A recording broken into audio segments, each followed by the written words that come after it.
I promise you there's more to West Africa than jollof rice. So let me introduce you to fish yassa, a delicious, spicy, tangy onion sauce served over rice with your choice of protein. Today I'm using fish. You can grill the fish or you can fry it, but I chose to fry it. The dish requires lots of onions, lime, and kani.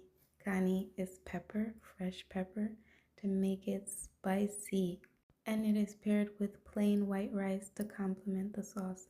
There are so many different versions of yassa.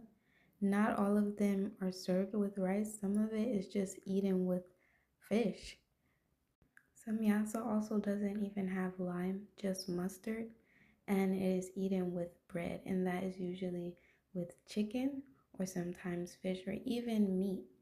I honestly encourage you to explore more into West African food because it is so good and way, way, way more than just